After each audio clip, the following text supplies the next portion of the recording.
जिसने काला कोट पहना होगा ना, वो सर वेरी सॉरी टू से, वो हमेशा हक और सच के साथ खड़ा होगा। लेकिन तारड़ साहब क्यों नहीं खड़े? अगर वो नहीं खड़े हुए तो वो हमारी लिस्ट से फारग हैं। 90 दिन में आइन कहता है इलेक्शन होना है तो फिर होना है। मे बी 10 और 15 डेज एक्सटेंड हो जाए, लेकिन इसी ड्यूरेशन में, इसी इरा में, इसी टाइम पीरियड के अंदर इलेक्शन होने हैं। या जुडिशरी रहेगी या फिर ये लोग रहेंगे। पाकिस्तान एक वकील ने बनाया था और आज सारे वकला उसी वकील के झंडे पे चलते होते, जिसमें इमरान खान साहब कई बार कह चुके हैं इस टाइम हम वर्स्ट कंडीशन का शिकार है। तो वर्स्ट कंडीशन इस बात की नवीद है कि हम दी बेस्ट कंडीशन की तरफ ट्रैवल कर रहे हैं। खान का सबसे बड़ा कारनामा क्या था कि उन्होंने यकसा तालीमी निज़ाम इंट्रोड्यूस करवाया। बिस्मिल्लाहिर्रहमानिर्रहीम, अस्सलाम वालेकुम नाज़रीन, डेली दत्ती के साथ मैं हूं आपका होस्ट हसाम राना। आज हम मौजूद हैं ज़मान पाक और ख़ान साहब के घर के बिल्कुल बाहर मौजूद हैं। आज का हमारा जो क्वेश्चन है, आज फ्लैटिस होटल में वकला तंजीम जो है वो इकट्ठी हुई, सर जोड़ के बैठी। उन्होंने कुछ बातें बताई जो आम आवाम को, आम पब्लिक को नहीं थी पता। आइन की बातें बताई, आइन के बारे में बताया। और दूसरा हमारा क्वेश्चन ये होगा कि क्या स्टेट बैंक मंडे को बजट देगी 21 अरब रुपये पंजाब गवर्नमेंट को इलेक्शन के लिए। आए चलते हैं आवाम की तरफ और कुछ वकला बरादरी है, उनसे भी लेते हैं इसका रिव्यू। अस्सलाम वालेकुम। वालेकुम अस्सलाम। सर कैसे हैं? मैं बिल्कुल ठीक हूँ। सर आज वकला बरादरी बैठी हुई थी, सीनियर वकला फ्लैटिस में, बड़ी अच्छी बातें की। एतजाज़ हसन साहब ने कुछ बातें बताई। उन्होंने कहा जी इलेक्शन तो 90 रोज़ में ही होंगे आइन के मुताबिक, और यही जो प्राइम मिनिस्टर है यही इलेक्शन करवाएगा।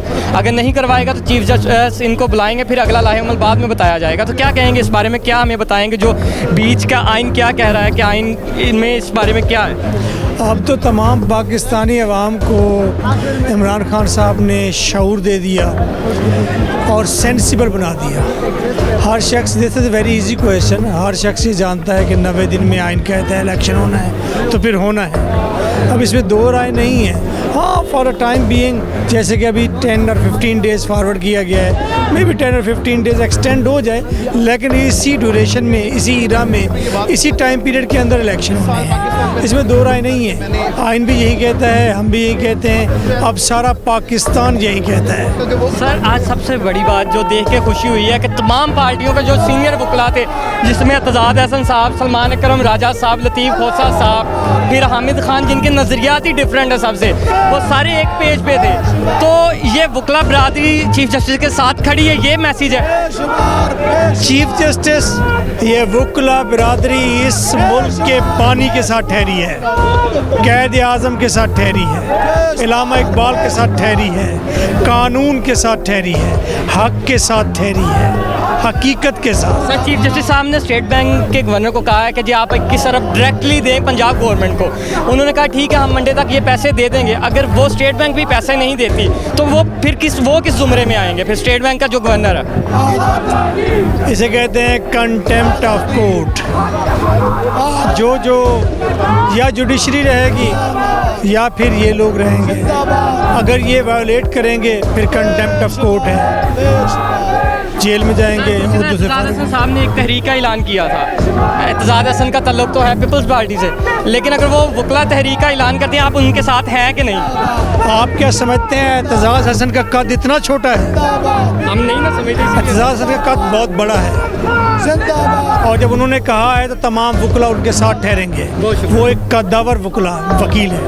अस्सलाम वालेकुम सर। इसमें ना जो आपने भी बात की ना एतजाज़ हसन के हवाले से, जी। मैं आपको ये बताना चाहता हूँ कि सबसे बड़ी बात इसमें नोट करने वाली क्या है कि देखें, एतजाज़ हसन साहब पीपल्स पार्टी को रिप्रेजेंट करते हैं, लेकिन उनको पता है कि जो हक पे है वो कौन है। उन्होंने पार्टी की परवाह किए बगैर तमाम लॉयर्स यूनिटी के साथ वो खड़े हुए हैं। खड़े होने के साथ साथ उन्होंने ये किया कि उसको लीड करने की कोशिश कर रहे हैं। इसका मतलब ये है कि जो वकला हैं वो पार्टी की परवाह नहीं करते।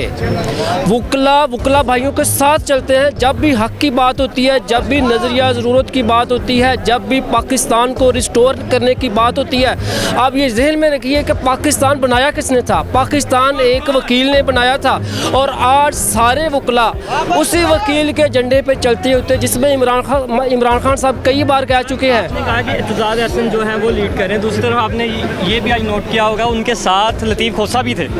मैं यही तो आपको कह रहा हूँ कि ये उनकी बड़ी ग्रेटनेस है। उन्होंने पार्टी की शक्ल से, पार्टी के दायरा कार से, पार्टी के हुजम से, पार्टी के रकबे से, पार्टी के एरिया से निकल के वो बात को बुलंद करने की कोशिश की। देखिए, हम सब ने एक दिन दुनिया से चले जाना, लेकिन जिसने हक की बात की होगी ना, वो हमेशा अमर रहेगा। वो लोग जिन्होंने हक की बात की, आप ये देख लें कि अरशद शरीफ के साथ क्या हुआ। अरशद शरीफ दुनिया से चला गया, हमने भी चले जाना, लेकिन ये बात आप याद रखिए कि आने वाली नस्लें अरशद शरीफ को याद रखेंगी। वो दुनिया से गए नहीं हैं, बल्कि वो दुनिया में अमर हो गए हैं। तो इसी तरह जितने भी लोग हक के साथ खड़े हैं, चाहे वो इत्तेजाज अहसन साहब हैं, लतीफ़ खोसा साहब हैं, अकरम राजा साहब हैं, या जितने भी दूसरे सीनियर लॉयर्स हैं, बेसिकली वो अपनी ज़िंदगी को फॉर एवर के लिए बढ़ा रहे हैं, ये नहीं कि लाइफ ख़त्म कर रहे हैं। तो हम उनके साथ खड़े हैं, चूँकि उनका एजेंडा इतना अच्छा है। उनका एजेंडा है क्या? उनका एजेंडा वो एजेंडा है जो हर एक पाकिस्तानी का एजेंडा है। सर, इत्तेजाज साहब ने आज एक और बात की, उन्होंने कहा जी जो आइन है ना, वो कहता है कि जो गवर्नमेंट है ना, जब वो असम्बलियाँ डिज़ोल्व करती है वही निगरान हुकूमत बनाती है आइन के मुताबिक। लेकिन हम देख रहे हैं पंजाब और KPK में जो निगरान हुकूमत बनी है, वो उन हुकूमतों ने तो नहीं बनाई जो पंजाब में थी, वो तो वफाक बना रही है, ये उनके पिट्ठू बना रहे हैं। तो अगर ये आइन शिकनी है, इस पर नहीं कोई इक़्तिदाम हो सकता? मैं आपको एक बात ना इन सारी बातों से हटके करता हूँ। आप ये देखें कि जब तक हम, एक पंजाबी में वर्ड बोला जाता है डंग टपाओ, लेट इट गो, जो होता है इसको चलते रहने दो।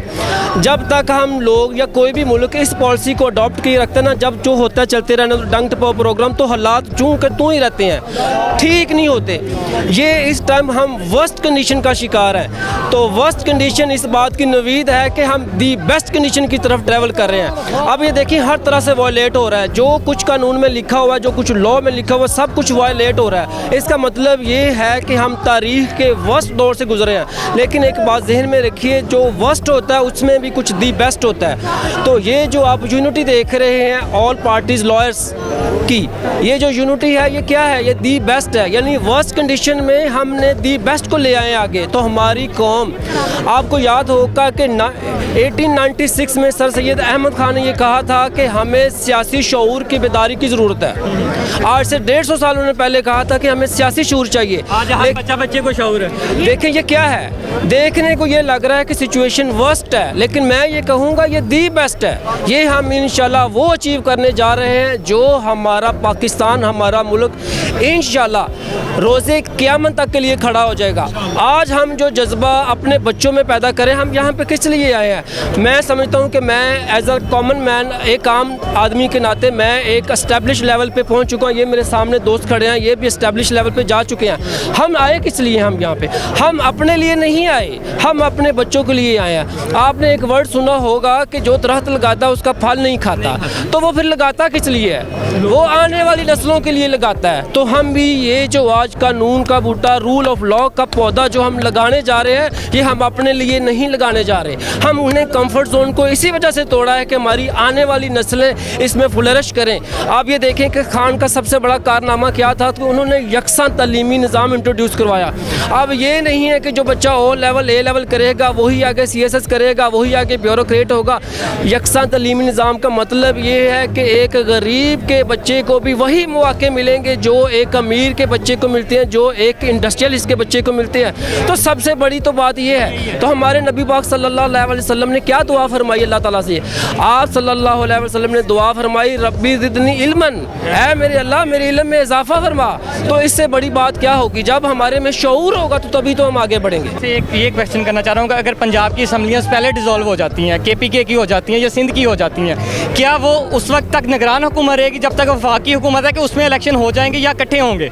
सवाल इसका जवाब ये है, देखिए जहाँ पे कन्फ्लिक्ट ऑफ इंटरेस्ट आ जाता है ना, जहाँ पे मुख्तलिफ पॉलिटिकल पार्टीज़ का कन्फ्लिक्ट ऑफ इंटरेस्ट आ जाता है, तो ये जो मामले जो है डाउटफुल और सस्पिशियस और एम्बिग्यूस हो जाते हैं, तो इनका क्या करते हैं ये लोग, ये इनको अदालतों का सहारा ले लेते हैं, अदालतों में चले जाते हैं, वहाँ पे कॉन्स्टिट्यूशनल पिटिशंस फाइल होती हैं, फाइल तो हो जाती हैं, स्टे भी मिल जाते हैं, लेकिन उनके फैसले नहीं होते।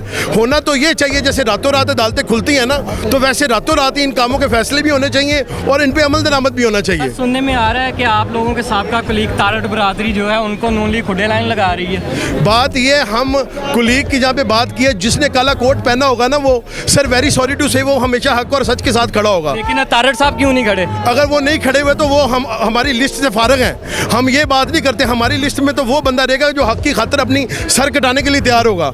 हम अपने ज़ाती मफादात की खातिर आज यहाँ पे मौजूद नहीं है। स्टेट बैंक के जो चेयरमैन है वो किस दायरे कार में सर आज ये बात आप ये लिख लें कि स्टेट बैंक ने जो है ना टाइमली पैसे देने ही नहीं है।